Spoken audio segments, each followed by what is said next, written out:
নমস্কার বন্ধুরা, কেমন আছেন সবাই? আমরা এসে গেছি আপনাদের জন্য আরও একটি নতুন গল্প নিয়ে। আমরা জানি প্রত্যেক সপ্তাহে আপনারা অপেক্ষায় থাকেন কখন একটি নতুন গল্প শুনতে পাবেন আমাদের কাছ থেকে। তাই এই সপ্তাহে আর দেরি না করে আমরা নিয়ে এসেছি বিভূতিভূষণ বন্দ্যোপাধ্যায়ের লেখা বিখ্যাত ছোট গল্প পুঁই মাচা। চলুন শুরু করা যাক।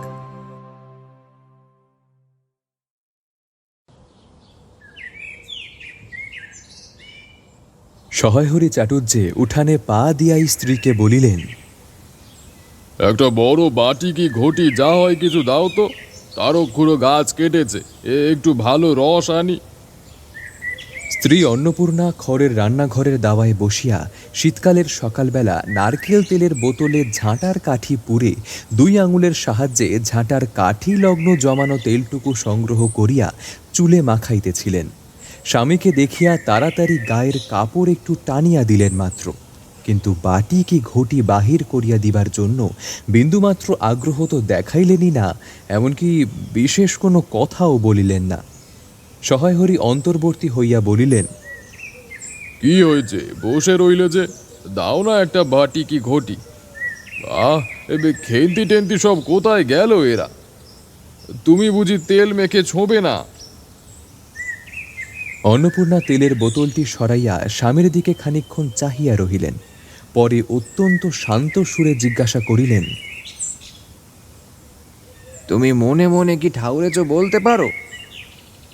স্ত্রীর অতিরিক্ত রকমের শান্ত সুরে সহায়হরির মনে ভীতির সঞ্চার হইল। ইহা যে ঝড়ের পূর্বের আকাশের স্থির ভাব মাত্র, তাহা বুঝিয়া তিনি মরিয়া হইয়া ঝড়ের প্রতীক্ষায় রহিলেন। একটু আমতা আমতা করিয়া কহিলেন, কেন, কি আবার?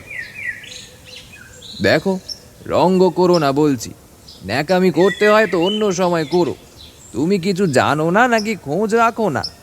এত বড় মেয়ে যার ঘরে, সে মাছ ধরে আর রসকে দিন কাটায় কি করে তা বলতে পারো? গায়ে কি গুজব রটেছে জানো? কেন, কি গুজব আবার? কি গুজব জিজ্ঞাসা করো গিয়ে চৌধুরীদের বাড়ি।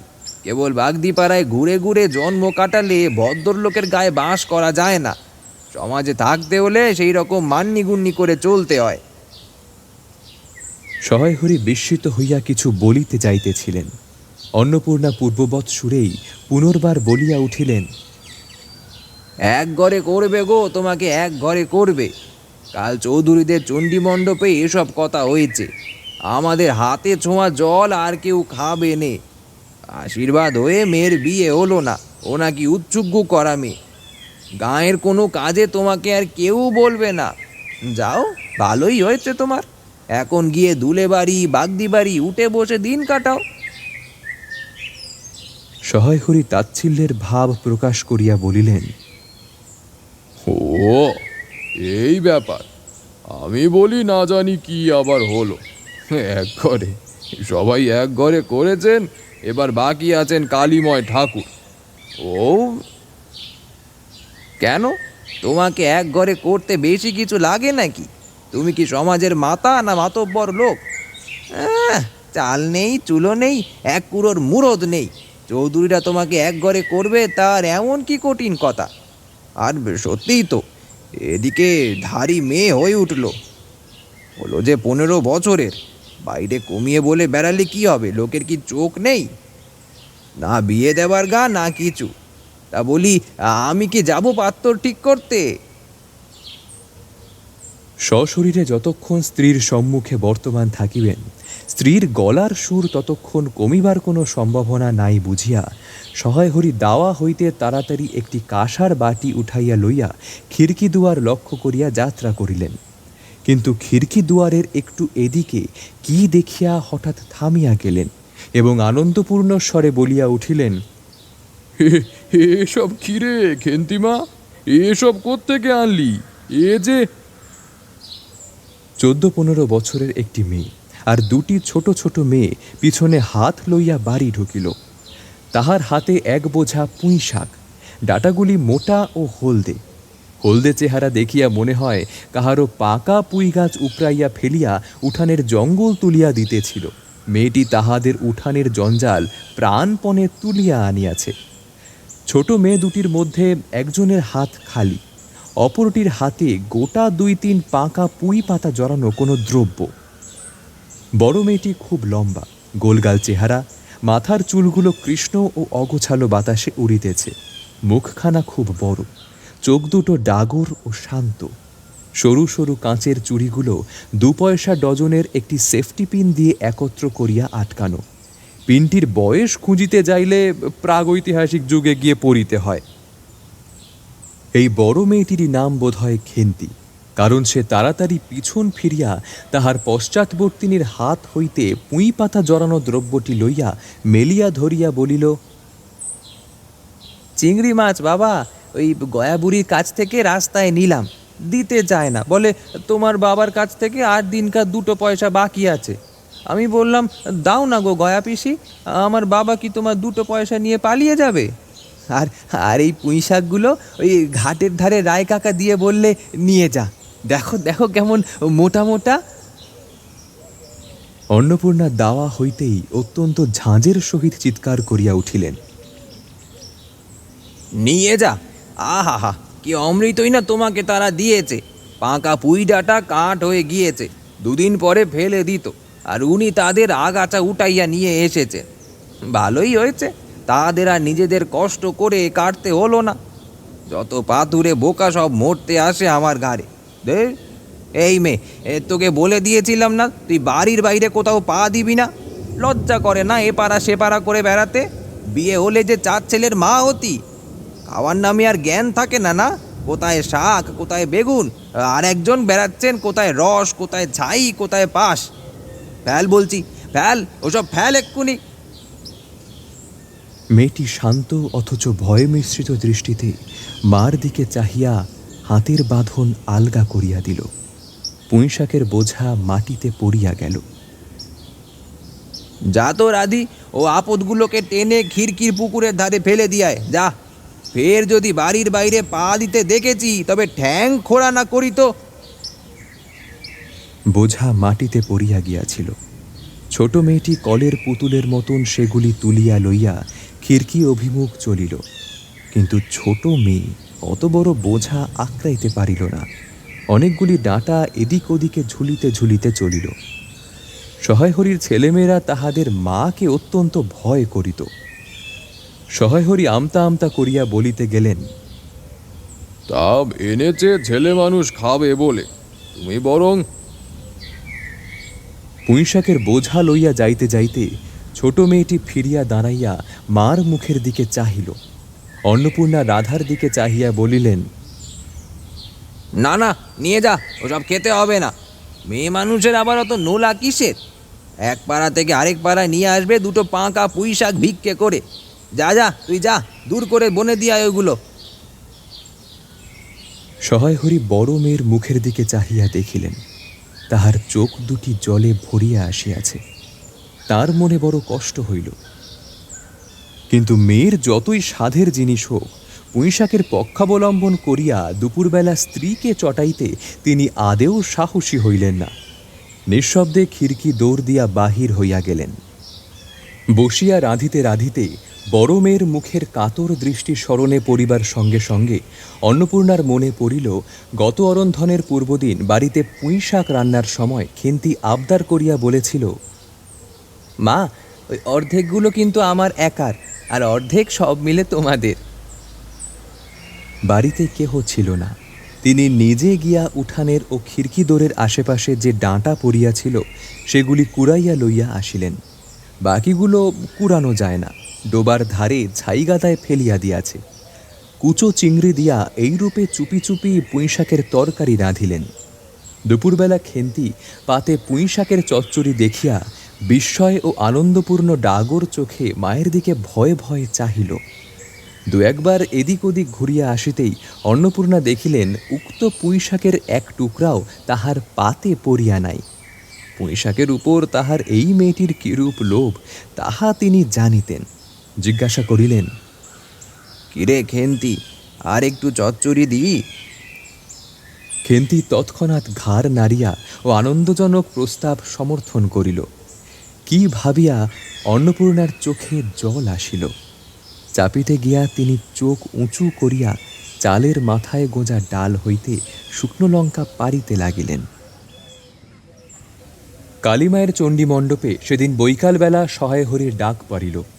সংক্ষিপ্ত ভূমিকা ফাঁদিবার পর কালীময় উত্তেজিত সুরে বলিলেন, সেসব দিন কি আর আছে ভায়া? এই ধরো কেষ্ট মুকুজ্জে, স্বভাব নইলে পাত্তর দেব না, স্বভাব নইলে পাত্তর দেব না করে কি কাণ্ডটাই না করলে।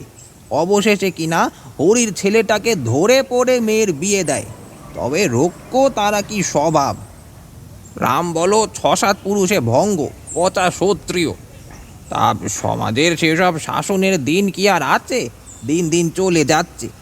বেশি দূর যাই কেন, এই যে তোমার মেয়েটি 13 বছরের। সহায় হরি বাঁধা দিয়া বলিতে গেলেন, এই শ্রাবণে 13-এ। আহা হা, সে তোমার 13 হোক আর 16 হোক, তফাৎ কিসের শুনি? আর সে 13 হোক, চাই 16 হোক, চাই 85 হোক, তাতে আমাদের দরকার নেই। সে তোমার হিসেব তোমার কাছে বাপু।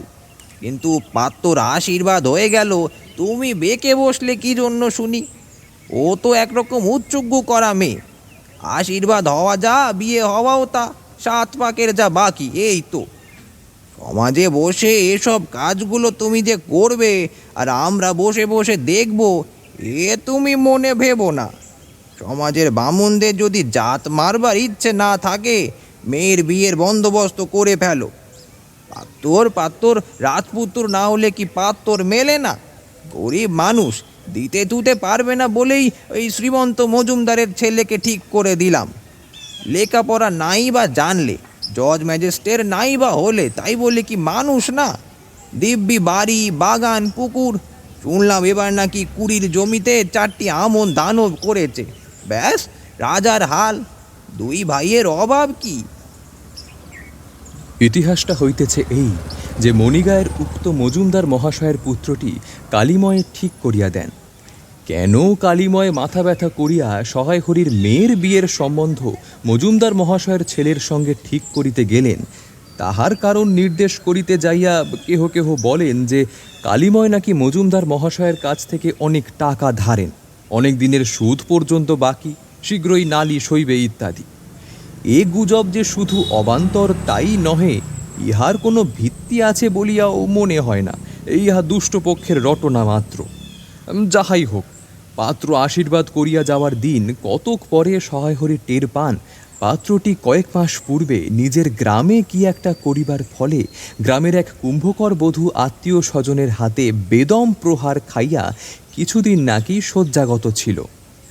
এরকম পাত্রে মেয়ের বিয়ে দিবার প্রস্তাব মনোপুত না হওয়ায় সহায় হরি সে সম্বন্ধ ভাঙিয়া দেন। দিন 2 পরের কথা। সকালে উঠিয়া সহায় হরি উঠানে বাতাবি লেবু গাছের ফাঁক দিয়া যেটুকু নিতান্ত কচি রাঙা রৌদ্র আসিয়াছিল, তাহারই আতপে বসিয়া আপন মনে তামাক টানিতেছেন। বড় মেয়ে খেন্তি আসিয়া চুপি চুপি বলিল, বাবা যাবে না? মা ঘাটে গেল যে। সহায় হরি একবার বাড়ির পাশে ঘাটের পথের দিকে কি জানি কেন চাহিয়া দেখিলেন, পরে নিম্নস্বরে বলিলেন, যা, শিগগিরি যা, এই শাবলখানা নিয়ে আয় দেখি। কথা শেষ করিয়া তিনি উৎকণ্ঠার সহিত জোরে জোরে তামাক টানিতে লাগিলেন এবং পুনরায় একবার কি জানি কেন খিড়কির দিকে সতর্ক দৃষ্টি নিক্ষেপ করিলেন। ইতিমধ্যে প্রকাণ্ড ভারী একটা লোহার শাবল 2 হাত দিয়া আঁকড়াইয়া ধরিয়া খেন্তি আসিয়া পড়িল। তৎপর পিতা পুত্রীতে সন্তর্পণের সম্মুখের দরজা দিয়া বাহির হইয়া গেল। ইহাদের ভাব দেখিয়া মনে হইতেছিল ইহারা কাহারও ঘরে শীত দিবার উদ্দেশ্যে চলিয়াছিল। অন্নপূর্ণা স্নান করিয়া সবে কাপড় ছাড়িয়া উনুন ধরাইবার জোগাড় করিতেছেন। মুখুজ্জে বাড়ির ছোট খুকি দুর্গা আসিয়া বলিল, খুড়িমা, মা বলে দিলে খুড়িমাকে গিয়ে বল মা ছোবে না, তুমি আমাদের নবান্নটা মেখে দেবে আর ইতুর ঘটগুলো একটু বার করে দিয়ে আসবে। মুখুজ্জে বাড়ি ও পাড়ায় যাইবার পথে বাঁ ধারে এক জায়গায় শেওড়া, বনভটি, রংচিতা, বনচালতা গাছের ঘন ঘন শীতের সকালে এক প্রকার লতাপাতার ঘন গন্ধ বন হইতে বাহির হইতেছিল। একটা লেজ ঝোলা হলদে পাখি আমড়া গাছের এডাল হইতে ওডালে যাইতেছে।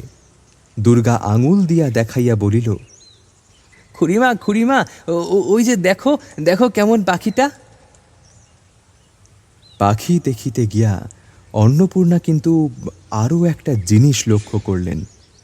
ঘন বনটার মধ্যে কোথাও এতক্ষণ একটা খুব খুব করিয়া আওয়াজ হইতেছিল, কে যেন কি খুঁড়িতেছে।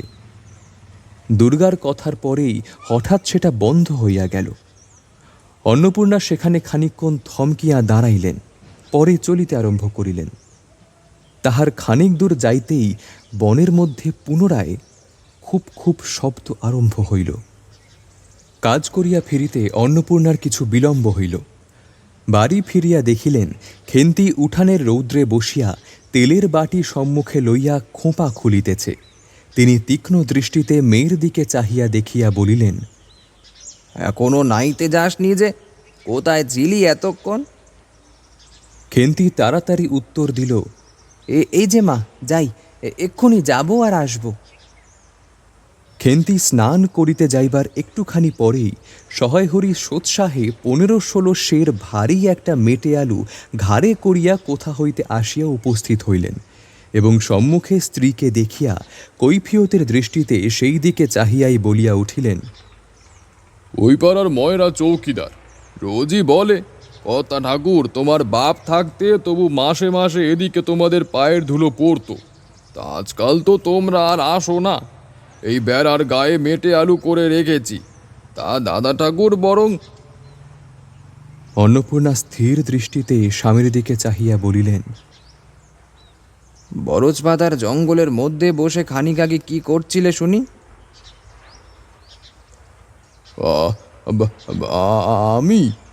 না না, আমি কখনো না। এই তো আমি। ভাব দেখিয়া মনে হইতেছিল তিনি এইমাত্র আকাশ হইতে পড়িয়াছেন।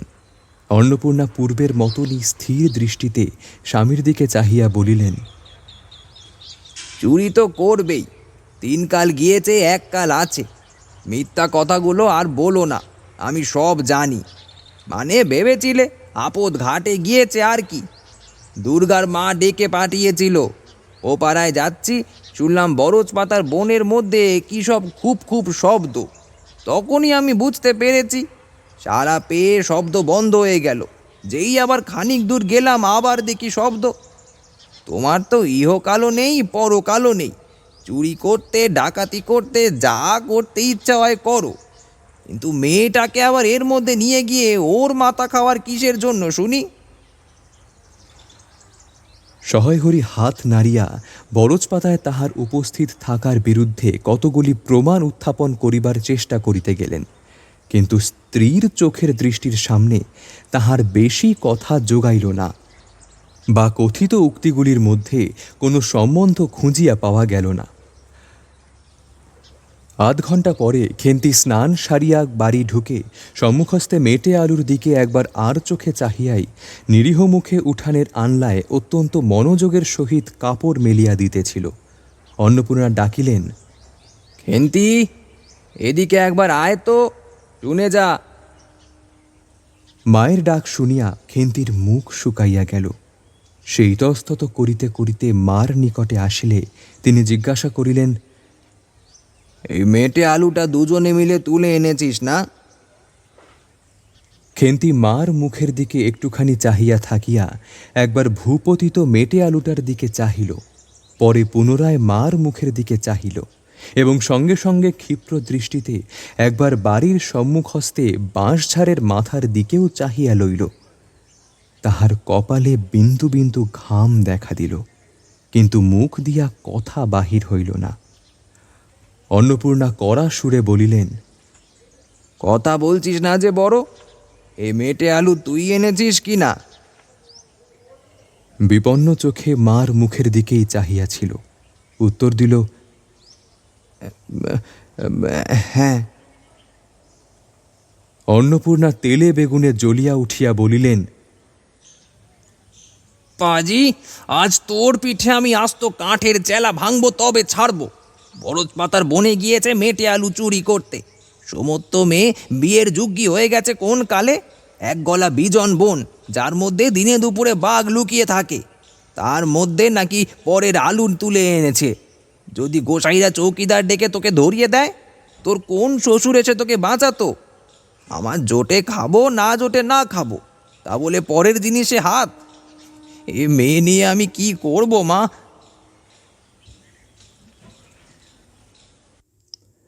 দু তিন দিন পরে একদিন বৈকালে ধুলামাটি মাখা হাতে খেন্তি মাকে ডাকিয়া বলিল, মা মা, দেখবে এসো। অন্নপূর্ণা গিয়া দেখিলেন যে ভাঙা পাঁচিলের ধারে ছোট খোলা জমিতে কতগুলি পাথরকুচি ও কণ্টিকারির জঙ্গল হইয়াছিল। খেন্তি ছোট বোনটিকে লইয়া সেখানে মহা উৎসাহে তরকারির আওলাদ করিবার আয়োজন করিতেছে এবং ভবিষ্যম্ভাবী নানাবিধ কাল্পনিক ফলমূলের অগ্রদূত স্বরূপ বর্তমানে কেবল একটিমাত্র শীর্ণকায় পুঁইশাকের চারা কাপড়ের ফালির গ্রন্থিবদ্ধ হইয়া ফাঁসি হইয়া যাওয়া আসামির মতন ঊর্ধ্বমুখে একখণ্ড শুষ্ক কঞ্চির গায়ে ঝুলিয়া রহিয়াছে। ফলমূলাদির অবশিষ্টগুলি আপাতত তার বড় মেয়ের মস্তিষ্কের মধ্যে অবস্থিতি করিতেছে। দিনের আলো এখনো বাহির হয় নাই। অন্নপূর্ণা হাসিয়া বলিলেন, দূর পাগলি, এখন পুঁই ডাঁটার চারা পোঁতে কখনো? বর্ষাকালে পুঁততে হয়। এখন যে জল না পেয়ে মরে যাবে। কেন? আমি রোজ জল ঢালবো। দেখ, হয়তো বেঁচে গেলেও যেতে পারে। আজকাল রাতে খুব শিশির হয়। খুব শীত পড়িয়াছে। সকালে উঠিয়া সহায়হরি দেখিলেন তাহার দুই ছোট মেয়ে দোলাই গায়ে বাঁধিয়া রোদ উঠিবার প্রত্যাশায় উঠানের কাঁঠাল তলায় দাঁড়াইয়া আছে। একটা ভাঙা ঝুড়ি করিয়া খেন্তি শীতে কাঁপিতে কাঁপিতে মুখুজ্জে বাড়ি হইতে গোবর কুড়াইয়া আনিলে সহায়হরি বলিলেন, হ্যাঁ রে মা খেন্তি, তা সকালে উঠে জামাটা গায়ে দিতে তোর কি হয়? দেখ দেখি, এই শীত। আচ্ছা দিচ্ছি বাবা। কই শীত তেমন তো। হ্যাঁ দে মা দে, এক্ষুনি দে। অসুখ বিসুখ 5 রকম হতে পারে, বুঝিস নে। সহায়হরি বাহির হইয়া গেলেন। ভাবিতে ভাবিতে গেলেন, তিনি কি অনেক দিন মেয়ের মুখ ভালো করিয়া চাহেন নাই? খেন্তির মুখ এমন সুশ্রী হইয়া উঠিয়াছে। পৌষ সংক্রান্তি। সন্ধেবেলা অন্নপূর্ণা একটি কাশিতে চালের গুঁড়া, ময়দা ও গুড় দিয়া চটকাইতেছিলেন। একটা ছোট বাটিতে 1 বাটি তেল। খেন্তি কুড়ুনির নিচে একটা কলার পাত পাতিয়া 1 থালা নারিকেল কুড়িতেছে। অন্নপূর্ণা প্রথমে খেন্তির সাহায্য লইতে স্বীকৃত হন নাই, কারণ সে যেখানে সেখানে বসে বনে বাদারে ঘুরে ফেরে, তাহার কাপড় চোপড় শাস্ত্রসম্মত ও সূচি নহে। অবশেষে খেন্তি নিতান্ত ধরিয়া পড়ায় হাত পা ঘোরাইয়া ও শুষ্ক কাপড় পরাইয়া তাহাকে বর্তমান পদে নিযুক্ত করিলেন। ময়দার গোলা মাখা শেষ হইলে অন্নপূর্ণা উনুনে খোলা চাপাইতে যাইতেছেন। ছোট মেয়ে রাধি হঠাৎ ডান হাত পাতিয়া বলিল, মা, ওই একটু।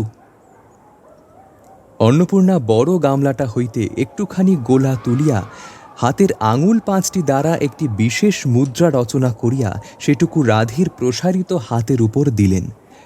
মেজমে পুঁটি অমনি ডান হাতখানা কাপড়ে তাড়াতাড়ি মুছিয়া লইয়া মার সামনে পাতিয়া বলিল, মা, আমায়ও একটু। খেন্তি সূচিবস্ত্রে নারিকেল কুড়িতে কুড়িতে লুব্ধনেত্রে মধ্যে মধ্যে এদিকে চাহিতেছিল। এ সময় খাইতে চাওয়ায় মা পাছে বকে সেই ভয়ে চুপ করিয়া রহিল। অন্নপূর্ণা বলিলেন, দেখি, নিয়ে আয় খেন্তি, ওই নারিকেলের মালাটা নিয়ে আয়। ওতে ভরে তোর জন্য একটু রেখে দি। খেন্তি ক্ষিপ্র হস্তে নারিকেলের উপরের মালাখানা, যাহাতে ফুটা নাই, সেখানা সরাইয়া দিল। অন্নপূর্ণা তাহাতে একটু বেশি করিয়া গোলা ঢালিয়া দিলেন। মেজমে পুঁটি বলিল, জ্যাঠাইমারা অনেকখানি দুধ নিয়েছে। রাঙা দিদি ক্ষীর তৈরি করছিল, ওদের অনেক রকম হবে। খেন্তি বলিল, এবেলা আবার হবে নাকি? ওরা তো ওবেলা এই ব্রাহ্মণ নেমন্তন্ন করেছিল, সুরেশ কাকাকে আর উপারার তিনু কাকাকে। ওবেলা তো পায়েস, ঝোলপুরি, মুক্তোক্তি এইসব হয়েছে। পুঁটি বলিল, হ্যাঁ মা, ক্ষীর নইলে নাকি পাটিসাপটা হয় না। খেদি বলছিল ক্ষীরের পুর না হলে কি আর পাটিসাপটা হয়। আমি বললাম, কেন, আমার মা তো শুধু ওই নারকেলের ছাই দিয়াই করে, সে তো কেমন ভালো লাগে। অন্নপূর্ণা বেগুনের বোঁটায় একটুখানি তেল লইয়া খোলায় মাখাইতে মাখাইতে প্রশ্নের সদুত্তর খুঁজিতে লাগিলেন। খেন্তি বলিল, খেদির ওইসব কথা, খেদির মা তো ভারী পিঠে করে কিনা। ক্ষীরের পুর দিয়া ঘিয়ে ভাজলেই কি আর পিঠে হলো? সেদিন জামাই এলে ওদের বাড়ি দেখতে গেলুম কিনা, তাই খুড়িমা দুখানা পাটিসাপটা খেতে দিলে। ও মা, কেমন একটা ধরা ধরা গন্ধ। আর পিঠেতে কখনো গন্ধ পাওয়া যায়? পাটিসাপটা ক্ষীর দিলে ছাই খেতে হয়। বেপরোয়াভাবে উপরোক্ত উক্তি শেষ করিয়া খেন্তি মার চোখের দিকে চাহিয়া জিজ্ঞাসা করিল, মা, নারকেলের কোড়া একটু নেব? নে, কিন্তু এখানে বসে খাস নে, মুখ থেকে পড়বে না কি হবে। যা ওইদিকে যা।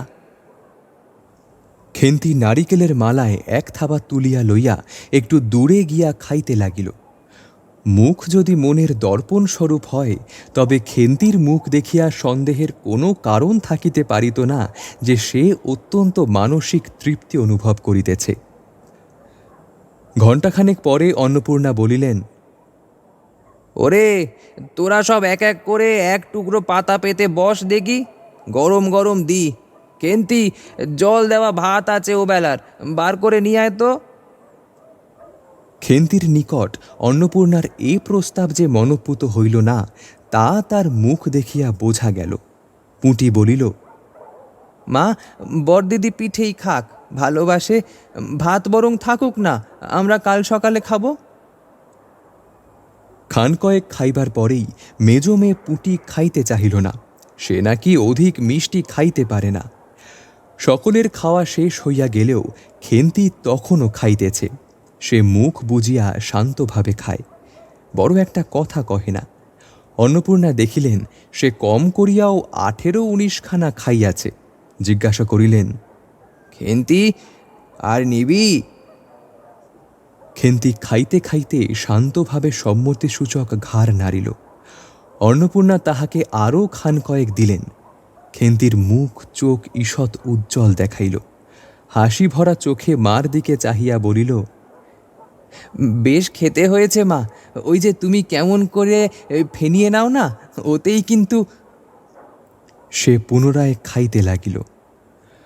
অন্নপূর্ণা হাতা, খুঁড়ি, চুলি তুলিতে তুলিতে সস্নেহে তার এই শান্ত, নিরীহ, একটু অধিক মাত্রায় ভোজনপটু মেয়েটির দিকে চাহিয়া রহিলেন। মনে মনে ভাবিলেন, খেন্তি আমার যার ঘরে যাবে তাদের অনেক সুখ দেবে। এমন ভালো মানুষ, কাজকর্মে বকো, মারো, গাল দাও, টু শব্দটি মুখে নেই। উঁচু কথা কেউ কখনো শোনেনি। বৈশাখ মাসের প্রথমে সহায়হরির এক দুঃসম্পর্কীয় আত্মীয়ের ঘটকালিতে খেন্তির বিবাহ হইয়া গেল। দ্বিতীয় পক্ষে বিবাহ করিলেও পাত্রটির বয়স 40-এর খুব বেশি কোনো মতেই হইবে না। তবুও প্রথমে এখানে অন্নপূর্ণার আদেও ইচ্ছুক ছিলেন না। পাত্রটি সঙ্গতিপন্ন, শহর অঞ্চলে বাড়ি, সিলেটে চুন ও ইটের ব্যবসায় 2 পয়সা নাকি করিয়াছে। এরকম পাত্র হঠাৎ মেলাও বড় দুর্ঘট কিনা। জামাইয়ের বয়স একটু বেশি। প্রথমে অন্নপূর্ণা জামাইয়ের সম্মুখে বাহির হইতে একটু সংকোচ বোধ করিতেছিলেন। পরে পাছে খেন্তির মনে কষ্ট হয়, এই জন্য বরণের সময় তিনি খেন্তির সুপুষ্টু হস্তখানি ধরিয়া জামাইয়ের হাতে তুলিয়া দিলেন। চোখের জলে তাহার গলা বন্ধ হইয়া আসিল, কিছু বলিতে পারিলেন না। বাড়ির বাহির হইয়া আমলকিতলায় বেহারারা সুবিধা করিয়া লইবার জন্য বরের পালকি একবার নামাইল। অন্নপূর্ণা চাহিয়া দেখিলেন বেড়ার ধারের নীল রঙের মেদি ফুলের গুচ্ছগুলি যেখানে নত হইয়া আছে, খেন্তির কম দামের বালুচরের রাঙা চেলির আঁচলখানা পালকির বাহির হইয়া সেখানে লুটাইতেছে। তাঁর এই অত্যন্ত অগোছালো, নিতান্ত নিরীহ এবং একটু অধিক মাত্রায় ভোজনপটু মেয়েটিকে পরের ঘরে অপরিচিত মহলে পাঠাইতে তার বুক উদ্বেল হইয়া উঠিতেছিল। খেন্তিকে কি অপরে ঠিক বুঝিবে? যাইবার সময় খেন্তি চোখের জলে ভাসিতে ভাসিতে সান্ত্বনার সুরে বলিয়াছিল, মা, আষাঢ় মাসেই আমাকে এনো, বাবাকে পাঠিয়ে দিও, 2 মাস তো। ওপাড়ার ঠান দিদি বলিলেন, তোর বাবা যাবে কেন রে? আগে নাতি হোক তবে তো। খেন্তির মুখ লজ্জায় রাঙা হইয়া উঠিল। জল ভরা ডাগর চোখের উপর একটুখানি লাজুক হাসির আভা মাখাইয়া সে একগুঁয়েমি সূত্রে বলিল, যাবে না বই কি, দেখো তো কেমন না যান। ফাল্গুন চৈত্র মাসের বৈকালবেলা উঠানের মাচায় রৌদ্রে আমসত্ত্ব তুলিতে তুলিতে অন্নপূর্ণার মন হু হু করিত। তার অনাচারী ললাভী মেয়েটি আজ বাড়িতে নেই যে। কোথা হইতে বেড়াইয়া আসিয়া লজ্জাহীনার মতো হাতখানি পাতিয়া মিনতির সুরে অমনি বলিবে, মা, বলবো একটা কথা, ওই ওই কোনটি ছিঁড়ে একটুখানি। 1 বছরের উপর হইয়া গিয়াছে। পুনরায় আষাঢ় মাস, বর্ষা বেশ নামিয়াছে। ঘরের দাওয়ায় বসিয়া সহায়হরি প্রতিবেশী বিষ্ণু সরকারের সহিত কথা বলিতেছেন। সহায়হরি তামাক সাজিতে সাজিতে বলিলেন, ও তুমি ধরে রাখো, ওরকম হবেই দাদা। আমাদের অবস্থার লোকের এর চেয়ে ভালো কি আর জুটবে? বিষ্ণু সরকার তালপাতার চটাইয়ের উপর উবু হইয়া বসিয়াছিল। দূর হইতে দেখিলে মনে হইবার কথা তিনি রুটি করিবার জন্য ময়দা চটকাইতেছেন। গলা পরিষ্কার করিয়া বলিলেন,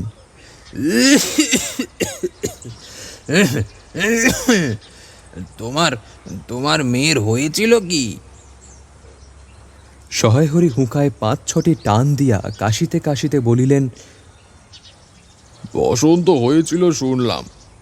ব্যাপার কি দাঁড়ালো বুঝলে? মেয়ে তো কিছুতে পাঠাতে চায় না। 250 আন্দাজ টাকা বাকি ছিল। বললে ও টাকা আগে দাও, তবে মেয়ে নিয়ে যাও। একেবারে চামার। তারপর বললাম, টাকাটা ভায়া ক্রমে ক্রমে দিচ্ছি। পুজোর তত্ত্ব কম করেও তো 30 টাকার কমে হবে না ভেবে দেখলাম কিনা। মেয়ের নানা নিন্দে ওঠালে। ছোট লোকের মেয়ের মতন চলে, হাওয়াতে ঘরের মতো খায়, আরও কত কি। পৌষ মাসে দেখতে গেলাম, মেয়েটাকে ফেলে থাকতে পারলাম না বুঝলে। সহায়হরি হঠাৎ কথা বন্ধ করিয়া জোরে মিনিট কতক ধরিয়া হুঁকায় টান দিতে লাগিলেন। কিছুক্ষণ দুজনের মধ্যে কোনো কথা শোনা গেল না। অল্পক্ষণ পরে বিষ্ণু সরকার বলিলেন, তারপর? আমার স্ত্রী অত্যন্ত কান্নাকাটি করতে পৌষ মাসে দেখতে গেলাম। মেয়েটার যে অবস্থা করেছে, শাশুড়িটা শুনিয়ে শুনিয়ে বলতে লাগলো, না জেনে শুনে ছোট লোকের সঙ্গে কুটুম্বিতে করলেই এই রকম হয়। যেমন মেয়ে তেমনি বাপ। পৌষ মাসের দিনে মেয়ে দেখতে এলেন শুধু হাতে। তা বলি, আমরা ছোট লোক কি বড় লোক তোমার তো সরকার খুঁড়ো জানতে বাকি নেই। বলি, পরমেশ্বর চাটুর্যের নামে নীলকুচির আমলে এ অঞ্চলে বাঘে গরুতে 1 ঘাটে জল খেয়েছে। আজই যা নয় আমি প্রাচীন। বিষ্ণু সরকার সমর্থন সূচক একটি অস্পষ্ট শব্দ করিয়া বার কতক ঘাড় নাড়িলেন। তারপর ফাল্গুন মাস হতেই বসন্ত হলো। এমন চামার, বসন্ত গায়ে বেরোতেই টালায় আমার এক দুঃসম্পর্কের বোন আছে। একবার কালীঘাটে পুজো দিতে এসে খোঁজ পেয়েছিল, তারই ওখানে ফেলে রেখে গেল। আমায় না একটা সংবাদ না কিছু, তারা আমায় সংবাদ দেয়। তা আমি গিয়ে দেখতে পাওনি? না, এমনি জামার গহনাগুলো অসুখ অবস্থাতেই গা থেকে খুলে তবে টালায় পাঠিয়ে দিয়েছে। যাকগে, ছাড়ো। তা চলো যাওয়া যাক, বেলা গেল। চার কি ঠিক করলে? পিঁপড়ের টোপে মুড়ির চার তো সুবিধে হবে না। তারপর কয়েক মাস কাটিয়া গিয়াছে। আজ আবার পৌষ পার্বণের দিন। এবার পৌষ মাসের শেষাশেষি এত শীত পড়িয়াছে যে এইরূপ শীত তাহারা কখনো জ্ঞানে দেখেন নাই। সন্ধ্যার সময় রান্নাঘরের মধ্যে বসিয়া অন্নপূর্ণা সরু চাকলি পিঠের জন্য চালের গুড়ার গোলা তৈরি করিতেছেন। পুঁটি ও রাধি উনুনের পাশে বসিয়া আগুন পোহাইতেছে। রাধি বলিতেছে, আর একটু জল দিতে হতো না? এত ঘন করে ফেললে কেন? পুঁটি বলিল, আচ্ছা মা, ওতে একটু নুন দিলে হয় না? ও মা, দেখো মা, রাধির দোলাই কোথায় ঝুলছে, এক্ষুনি ধরে উঠবে। অন্নপূর্ণা বলিয়া উঠিলেন, সরে এসে বস না, আগুনের ঘাড়ে গিয়ে না বসলে কি আগুন পোহানো হয় না? এইদিকে আয়। গোলা তৈরি হইয়া গেল।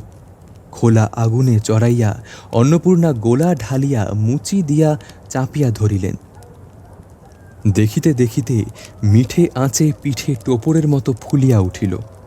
পুঁটি বলিল, মা দাও, ও প্রথম পিঠেখানা কাঞ্চে খাড়া ষষ্ঠীকে ফেলে দিয়ে আসি। একা যাস নে, রাধিকে নিয়ে যা। খুব জ্যোৎস্না উঠিয়াছিল। বাড়ির পিছনে সাড়া গাছের ঝোপের মাথায় তেলাকুচা লতার থলো থলো সাদা ফুলের মধ্যে জ্যোৎস্না আটকিয়া রহিয়াছে। পুঁটি ও রাধি খিড়কি দোর খুলিতেই একটা শিয়াল শুকনো পাতায় খসখস করিতে করিতে ঘন ঝোপের মধ্যে ছুটিয়া পালাইল। পুঁটি পিঠেখানা জোর করিয়া ছুড়িয়া ঝোপের মাথায় ফেলিয়া দিল। তাহার চারিধারের নির্জন বাঁশবনের নিস্তব্ধতায় ভয় পাইয়া ছেলেমানুষ পিছু হটিয়া আসিয়া খিড়কি দরজার মধ্যে ঢুকিয়া পড়িল। তাড়াতাড়ি দ্বার বন্ধ করিয়া দিল।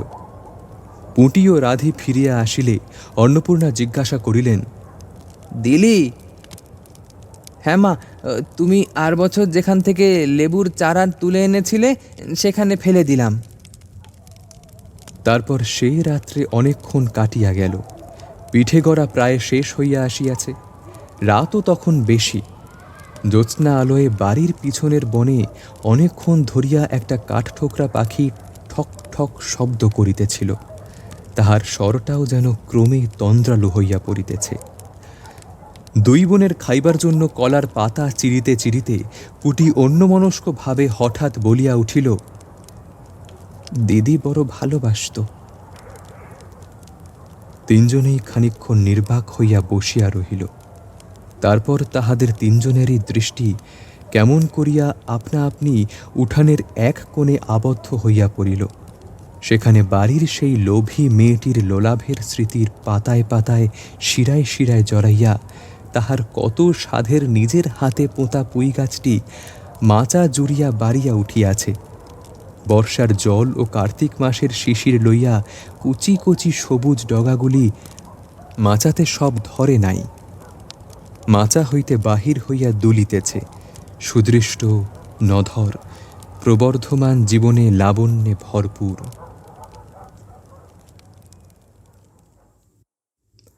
শেষ হলো আজকের গল্প, বিভূতিভূষণ বন্দ্যোপাধ্যায়ের লেখা ছোট গল্প পুঁই মাচা। এরকম আরও বিভিন্ন সুন্দর সুন্দর গল্প শোনার জন্য অবশ্যই সাবস্ক্রাইব করুন আমাদের চ্যানেলটিকে। এবং আপনারা কোন গল্প শুনতে চান অবশ্যই আমাদের কমেন্ট করে জানাবেন। আমরা যথাসাধ্য চেষ্টা করব আপনাদের কাছে সেই গল্প তুলে ধরার জন্য। আজকের মতো এখানেই।